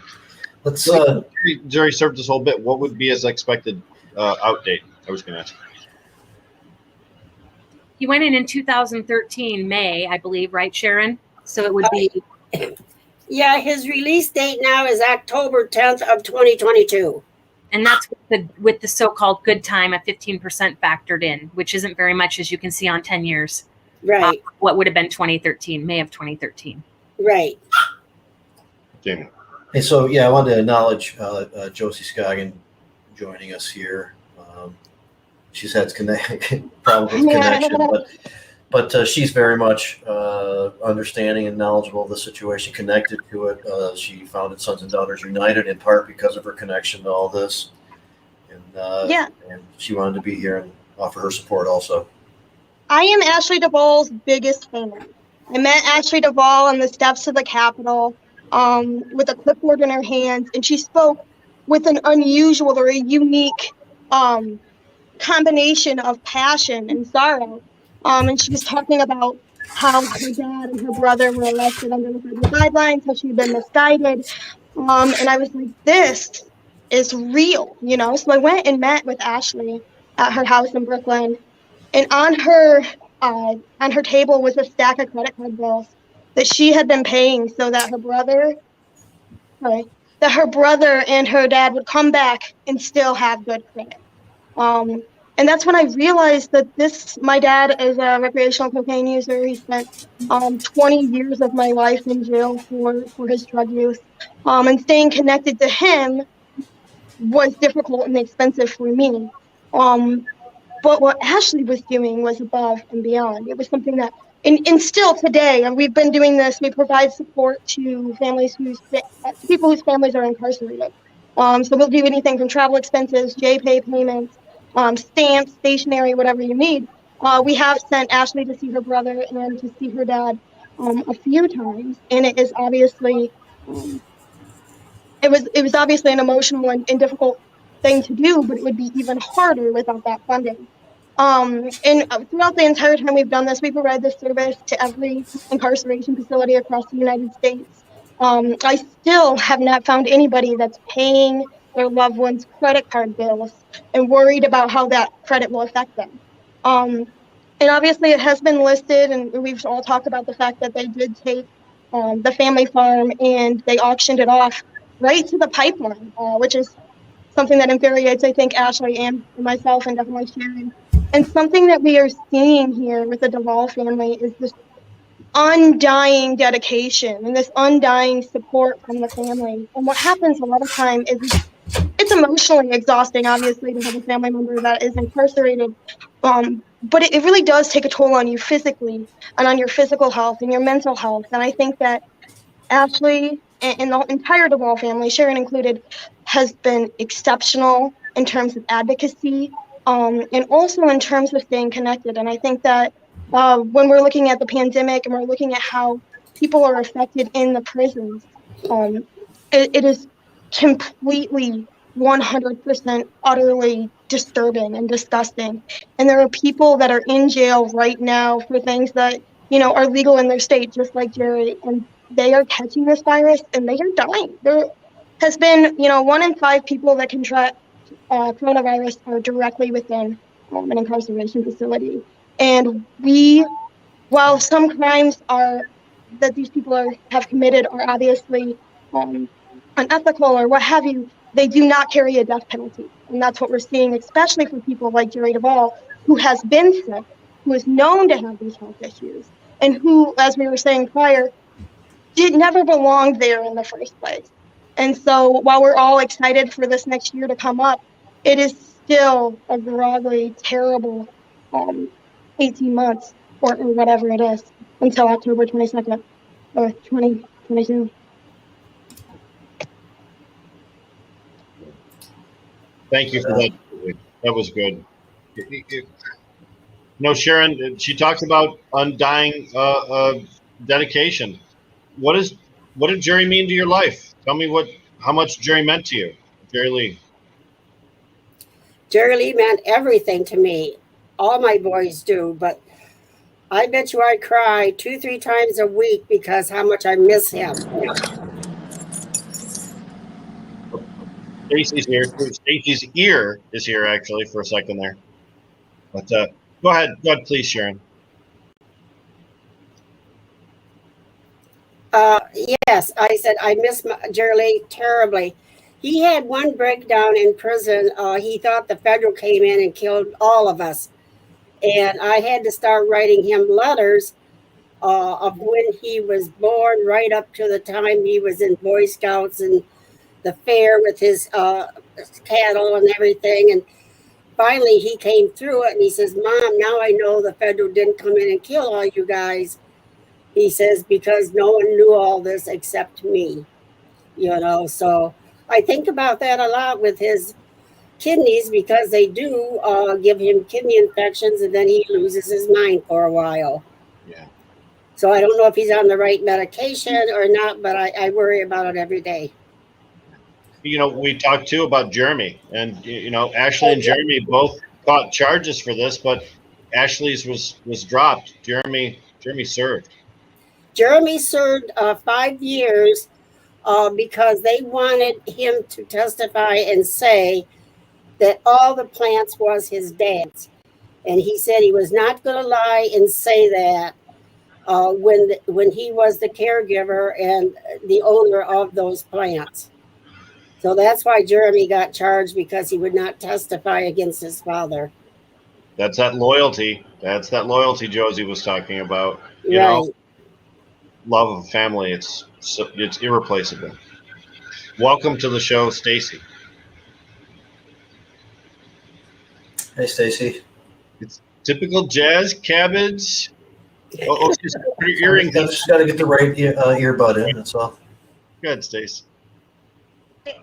Oh, sorry, my mic was muted. Hi, you guys. Hi, Sharon. Hi, honey. And hi, Josie. I see you on here. I was just talking about you. Good to see you. It's good to see all of you all. Nice seeing you, honey.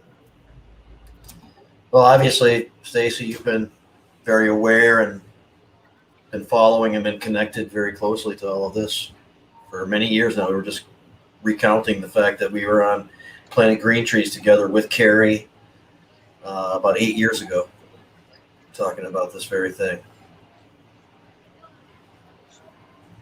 Yeah, it's been wild. It's already been 8 years.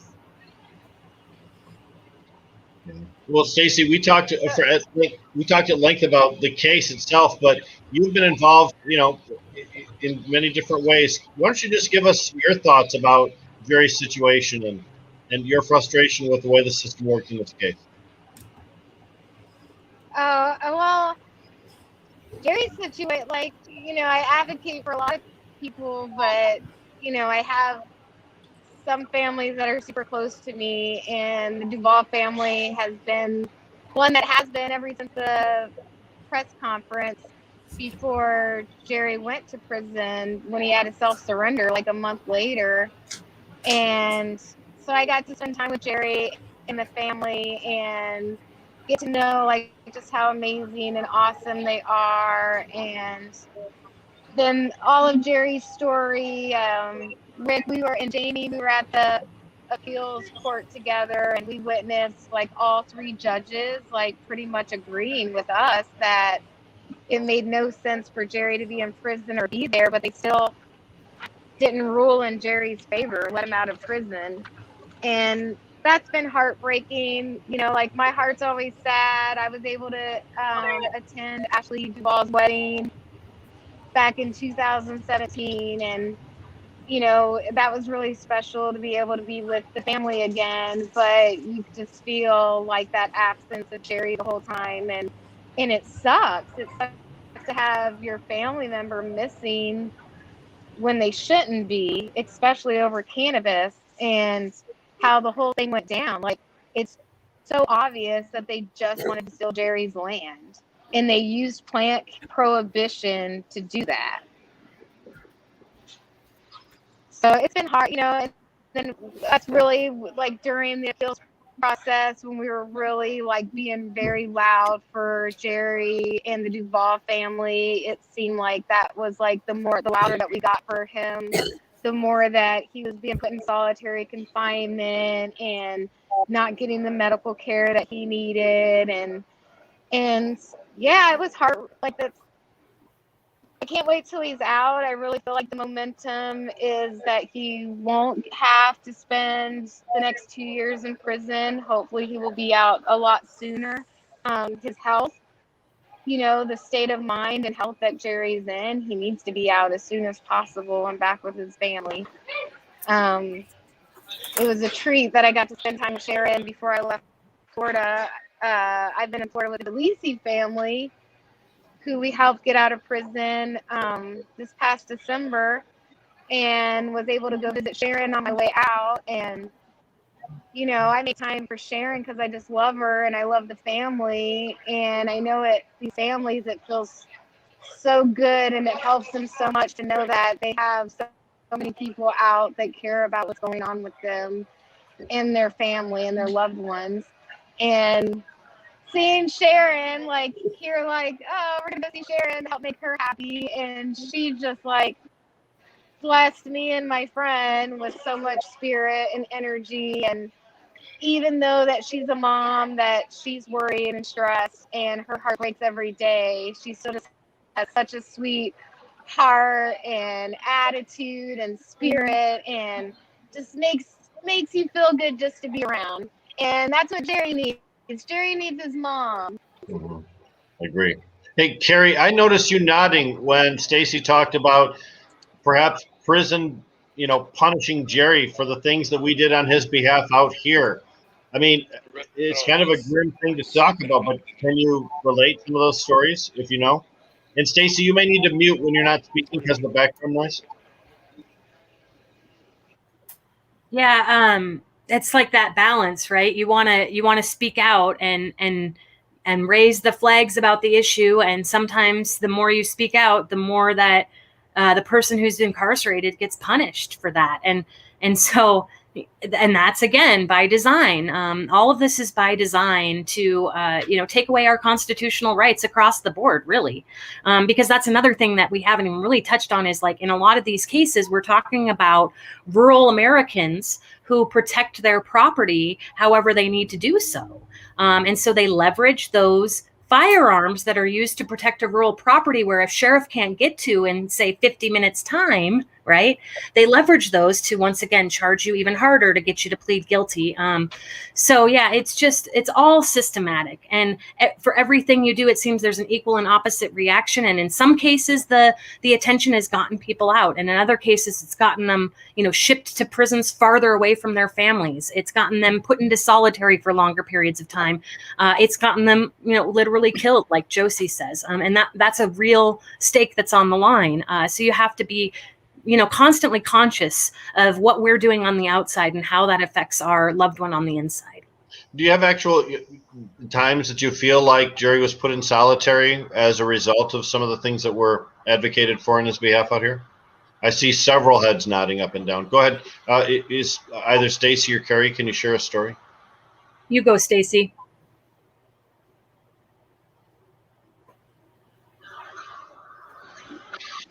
Oh, I just know, I felt that strongly, especially when he was going through the Court of Appeals. That's when it really started, when he started being held in solitary confinement, and there was issues with his medication and stuff, and he would get out of solitary confinement and then he would get put right back in, and I felt the whole time that it was really, it's really conflicting to your spirit when you want to show up and be loud and get attention so we can help get these people out of prison and be hurting the same person you're trying to help, And so that's even though I've always been still Jerry's story is on the bus and one-on-one, we're as far as loud in public, I was more about public, about those prisoners that I knew, Craig Cecil. He didn't care how many times they put him in solitary confinement. He would still sneak and get on the Human Solutions radio show and Kristen's radio show that she had. He encouraged us, so then you knew that he didn't care how much punishment, and he did. They put him in solitary confinement. He got beat up in prison. He did all that stuff, but you know, he was able to share that with us, that keep doing what you're doing, and I'll keep doing what I'm doing. But then when you have someone like Jerry, and the louder that you are for him, it's like the more abuse. And then all of a sudden, all contact is lost between him and his family. Is devastating, you know. And you want what you're doing is to help the families, not separate them more. And it's really like heart crushing, because you do have all the best intentions, you know, for them, but because things are so messed up that it's like something, a chance that you have to take, you know, because we've also shown that public outreach and being loud for our prisoners and showing up and keeping that ball rolling also helps get our prisoners free. Richard DeLisi's release date was 2086, 8 years ago, when I started shouting for the family and showing up for them. And he just got out in December. And we've had these letters, like the whole Trump administration, we had letters similar to this. And there's not enough paper to include all of our cannabis prisoners. But just like our Trump letter was similar to this. It had a section of prisoners defined, like listed out. And then at the bottom it says to release all the prisoners. Well, when Trump just let those 12 prisoners out that he did in January, out of all the cannabis prisoners in the country, he chose 12 prisoners off of our list that we've been getting letters signed. And through the years, you know, we've had these letters signed. Most people are all ambitious and happy to sign, and like can't believe that these people are still, you know, so many, and people are still in prison for life or mandatory minimums. But then also, you know, you always have people saying these letters don't really do anything or whatever.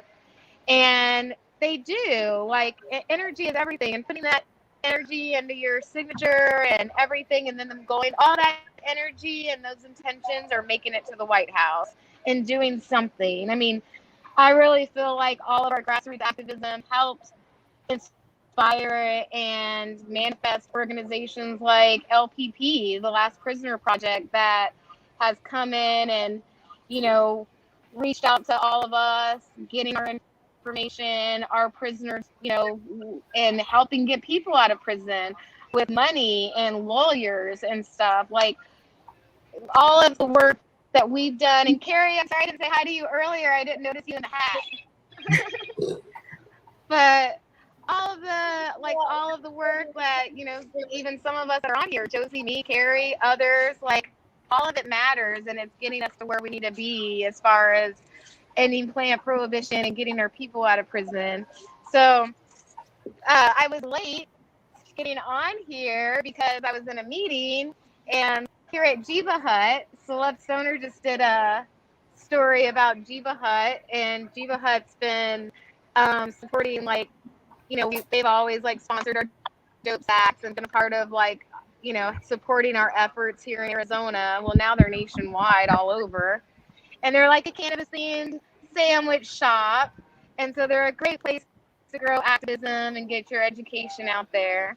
But I was in a meeting and I had them sign the letters. Well, then all the employees came to sign the letters, a few of them. And so we just left another stack of letters for Jiva Hut to sign and get to the president for all their customers. And Sharon, I think 1, 2, 3, 4, 5, 6. Jerry's number 6 on the letter that we're having signed and getting to the president.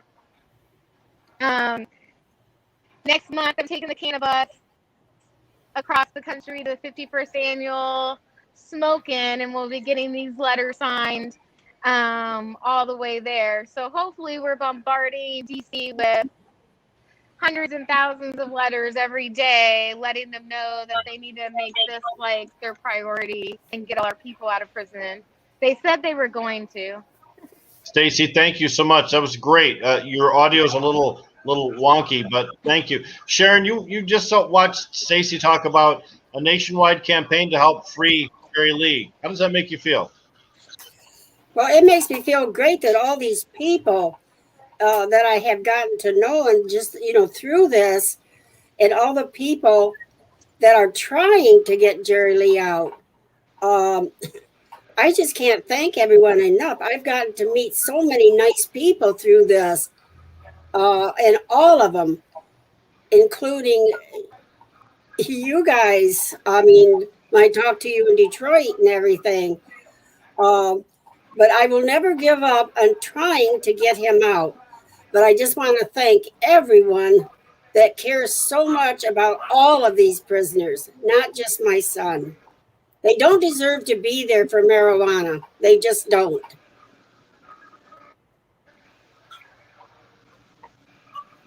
Amen, Sharon. Something I wanted to touch on that Stacey had said was that it's sad. This work is sad. It definitely, we started Sons and Daughters United for Ashley Duval, right? So I had never seen anyone so determined and dedicated and just so screwed over by literally everybody. And when we started it, I did admittedly think it was going to be cool or fun or rewarding in some way, but it's fucking sad. Like, it's just, everybody is experiencing the same thing. People know about it, and there's like people shouting it from the rooftops, and there's really no serious reform that's affecting in the way that we need it to be affected. Right. And I wanted to also touch on the fact that things are really different now. With coronavirus, a lot of states, a lot of incarceration facilities haven't allowed visitors. They have limited contact with other prisoners. They have had, people have had the same mask in Milan for like 6 months, the same single mask. And so I wanted to ask Sharon how, what the changes are, how much harder it has been for you to get to Jerry, and how hard it is for you to contact him or visit him, and if you guys still have visits that are suspended, or if you're able to do in-person visits yet. We could have visits if he would let us back on the visitors list, but I don't know what happened to him. I actually think something happened to him in prison. The last time we visited him, he asked us what we was going to do that day, and we said we was going to go whale watching. Well, all of a sudden he started crying and said, "I gotta leave. I can't visit anymore." So I don't know if something happened to him in prison where a bunch of the prisoners watched something that was going on that they did to him or what. But that is the last time that he has let us visit him, and he has taken us off the visitors list. So something that is, even when, I apologize for that, even when Jerry gets out, he is never going to be Jerry in the way that we also fondly remember him, and the stories from Ashley's childhood and your stories from his childhood. It doesn't matter what kind of therapy he goes through. It doesn't matter what kind of support groups he goes to. It doesn't matter how many people hear his story and how many stories are like his. We will never know the true effects of his time in prison. And I think that there's so much that people who are incarcerated for long times carry with them in terms of literal abuse. And we always talk about this, how humiliation tactics are illegal unless you're a drug user. Search and seizure without warrants is legal unless you're a drug user. And really what we're seeing is an entire class of people being scrutinized or losing their constitutional rights, like what Carrie was saying, just for the basis of the drug war. And I know we're talking about cannabis in this instance, but we're not always, right? So all issues associated with recreational drug use get a harsh sentence. They're not really seeing it fairly, right? So I think we can all agree, if you murder somebody, you should absolutely spend serious amounts of time in jail. But I'm not sure that there's very many people across the United States that agree with that for drug users or for drug traffickers. No question. Victimless crimes, for sure. And Carrie, you've got a couple stories about how Jerry's been additionally punished. Yeah. And which is kind of along the lines of what Josie just was describing, of course. Yeah. People don't come out the same. And so there's been many times where Sharon has, reached out for help because, something has happened with Jerry's health behind bars. And one of them was his eye. His eye was hemorrhaging. I remember along the way, and I think that's happened like multiple times, more times than we could probably count. His eye has hemorrhaged, bleeding from the eye, hemorrhaging, right? But one of the ones that really just sticks with me is just as we were getting ready, we were making all that noise around the appeals hearing. We were all getting ready to mobilize this effort there and go down to Cincinnati. He was taken to Devens, Massachusetts, because it was a federal medical prison. They were supposed to be able to give him the medical care that he needed there. He was a dual organ transplant recipient. That means that he needs to take medicine every single day to keep his body from rejecting those organs. And they deliberately, willfully denied that medication from Jerry, to the point where we finally were able to contact Elizabeth Warren's office, because FTC Devens is in Massachusetts, and raise the flag again, and we did get his medication. But then that's, again, all the contact was cut off after that. He was put into solitary, but at least he was alive. Elizabeth Warren's office had to intervene very early on to save his life. I have no doubt they would have killed him then. And they do this all the time, and they get away with it. The prison situation is unique federally versus state, but one thing's for sure: no one really values human life once the prison door clangs shut. It's because of activists and people on the outside that clamor for change, and then people like Michael Thompson, who've emerged from that situation and are now exposing some of the evils of that and demanding change. That's what really drives us forward. Sharon, in that vein, Jeremy's out. How's he doing? Is he okay? Is he doing fine? Yeah, Jeremy's doing really good right now. He's got an excellent job with Sofo Food Company, and he's been driving semi now for maybe 3 years or something, but he's got a great job. He's got a great girlfriend, and he's doing really good in life right now. I'm very proud of him. It's good to hear. Yeah, always good to have a positive there too. Ryan Basor, another person that came out of federal prison for cannabis crimes and has done very, very well for himself. And these are people that they carry those memories for the rest of their life, and they use it as motivation to do better. So we certainly extend our best to the family and our best hopes for a soft landing for Jerry once he emerges. We'll be following this story all the way up until October, when he hopefully gets released. Thank you so much. We love you, Sharon. We stand with you forever, and we will never give up on bringing Jerry home. Thanks a lot, Carrie. Hey, Matt, I just want to make sure, and I'll put it in the comments, Sharon, no matter what, Jerry will be out within the next 18 months. And Sharon has started a GoFundMe so she can prepare to be ready for Jerry's release. I think her GoFundMe, what is it, Sharon? You're only asking for a couple grand. Yes, I was, but I'll share her GoFundMe. Even if I could raise $1,000, it would help him get his driver's license back and insurance, and get him a vehicle to drive, maybe. So I'm not out there to get a lot of stuff, but I would just want to help him out. Sharon, when he comes out, because Jerry is a cannabis war veteran. He is a veteran of this cannabis war, and he is a good man. He should have never been in prison for pot. So I think you need to raise that GoFundMe up. And if you don't want to ask for more, I'll help ask for more, because Jerry deserves $50,000 when he gets out of prison. So he doesn't have to worry, and you don't have to worry, Sharon, because you should not have to worry about how you're going to find money to take care of your son when he gets done being tortured by our federal government.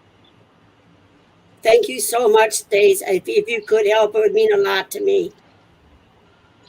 And Sharon, when he comes out, do you imagine he'll probably just live with you for a while until he gets used to things? Yeah, I'm going to try to go up to Michigan and stay with him no matter where he's at.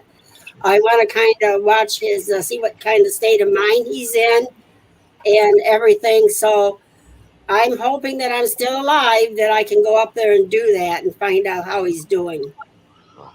God bless you for that. Having a loving You family. will be, Sharon. I hope so, honey. Josie, did you have any final things you wanted to throw out there? I know we're getting close to the end. Something I want everyone to take away from this podcast or this show today is that while Jerry and Jeremy are the ones that went to prison for this, it is ultimately Sharon and Ashley and Trisha and all of the people that love and support and know these guys that are paying the price, and also all these people that they've met along the way, right? So it's Stacey and it's Carrie and it's all of the volunteers who are on my team that have been that call people day and night trying to raise money for these guys. This is not he did his time. I don't think he actually did the crime, but he did his time and he's paying for it, but so is everybody in the family. This is a service that we provide to everybody across the United States. If you're in a situation like Sharon is, or even, I don't even think Sharon's one of the recipients of our grant. I think that it's just been Ashley throughout all these years where it's costing you hundreds of dollars a month to send JPay emails or to video chat or to do phone calls. Give me a call, sonsanddaughtersunited.org. We want to help you, and we can help you. This is something that affects families as a unit, but it also affects the entire community. And the Duvals are from a rural city in the center of the state, in Jackson County, and there was no reason for them not to trust the police officers that told them what to do. There was no reason for them to not believe that they were in compliance. And so I want everybody to really understand that this is obviously tragic for everybody that's involved. And the pain and the suffering doesn't stop, right? So when he comes home, it's still going to be tragic. He's still going to have those days. And Sharon is still going to be exhausted. I mean, I don't think that this will ever change that. Well, thank you, Josie. I appreciate that. I'd like to, Stacey, you have any final thoughts before we kick it over to Carrie, and then we'll get Sharon? Stacey, you're on mute, my bad. I said I love and appreciate you all, everything that we're doing together, all of our organizations coming together to bust these people out of prison, keep the momentum going, and never lose hope or give up. And I love and appreciate all of you all. What a treat to be on the show with all of you guys at the same time. It's great to see all of you guys again. Thank you, Stacey. We have location envy because I think you got the best spot to broadcast from. Gary, you were emotional a minute ago. Thank you so much for reliving some things that I know were painful for you to talk about this issue today. Are there some things you'd like to leave us with? I know, I have no doubt that this has taken years off of Sharon's life, and just hang in there because like I said, we're not giving up, and we're going to get Jerry back. And if we're really making a lofty goal for that GoFundMe, why not get the Duval family farm back? Let's raise enough to give the Duval family. Amen.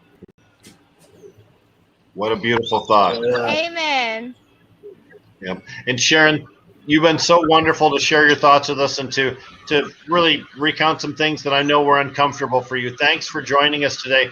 Is there a message you'd like to leave our viewers with that you'd like them to know about Jerry or about yourself? He's just a wonderful kid, and he did not deserve this. He's been sick all of his life, and don't hold it against him for being a medical marijuana patient and doing what he did do. I want to thank you all of you. I can't help but crying. We love you, Sharon. I'm squeezing you from Arizona. All right, thanks, hon. Yep. Carrie's And doing the I heart. just got to give you a hug a few weeks ago, so you know what it feels like. Thanks. Wonderful. Thank you so much, ladies, all of you, for joining us today. Thanks for all of your ongoing work. And we'll keep our Just Cabbage Cafe viewers updated on the progress of this. We'll have you back when significant developments happen. Thank you so much. Thank you for having us. Thank you, guys. Thank you, Jamie. Thank you, Rick. Thank you, guys. Thank you. Well, what a powerful episode we've had today. I mean, we've talked about prisoners that were still incarcerated. We've talked about people that have made it out. Today we really focused on the people behind the scenes, the family. It's a very difficult, untold part of the picture, but really is a significant story. Thank you, Jamie Lowell, for putting together another killer episode of Jazz Cabbage. Yeah, well, yeah. Thank you. But I thought that I didn't know the total story here. Worse than I thought, and I just feel really sad for everybody. But I also share Carrie's optimism too. There's a date coming up. There's hope here, and there's going to be a continued effort. So we'll be back here with Jerry out at some point. You know, Deborah Young told us she had to leave early, and I know she would, offer her sincerest condolences and her best optimism for positive results. Colin McDougall, thank you so much for being here today, Jazz Cabbage regular. Was there any thoughts you'd like to share before we end the show? Nothing really. I just want to echo what Josie said. Just when it just seems like the more activism you do, you think that you're doing it to make stuff better, but along the way there's just all these really powerful stories that really just keep driving you. And so definitely everyone check out the GoFundMe for Jerry, and just help in any way you can, stand up for injustice any way possible. Thank you, Colin. I don't know if Sharon, if you knew this, but the GoFundMe link for Jerry has been running across the bottom of the screen during the entire interview. We really wanted to make sure that we get as much exposure for that as we possibly can. This episode will be available on Twitch, on YouTube, on Facebook, and the audio of this is available on Pandora, Alexa, on all streaming platforms. We really do want to put this out there. And since our podcasting partners cannot see the video scrolling at the bottom, I'm going to read the GoFundMe link. The GoFundMe for Jerry Duval is https://gofundme.me/59485C22. 59485C22. Please contribute if you can. Thank you. Jamie Lowell, it's all yours. Well, right on. I appreciate everybody's involvement today. A good show, but some tough content, here at times. And we definitely will be following up on this, and hopefully checking on progress as we hear about it. So thank you guys for sticking around and for participating today. And Carrie, it's good to see you. And obviously you're continuing these efforts, and I'm sure everybody is benefiting from that. Many families, many individuals. So very much appreciated. Obviously Stacey has left and Josie have left, but they were part of these conversations years ago too, and still doing this type of work. And too bad it's needed, but very thankful that the effort's still there. So, Sharon, thank you very much. Very, very, very tough, but very much appreciate you coming here and discussing with us and sharing with us and connecting. And I'm glad you got to see Stacey down there in Florida not too long ago. Yes, I took her out boating, so we had a good time. Good. And thank you guys so much for having this program. Benny and I will be down to visit you next, Sharon. Good. I'm glad of that. Yeah, Jamie and Colin and I will be down for that boat ride too. All right. You're all welcome. Okay. Carrie, your little boy is so cute. He takes after your little boy, Jerry. I love all you guys. Love you. Love you too, Sharon. Thank you. Yes, Cabbage Café, everyone. Have a great day. Yeah. Thanks, everybody.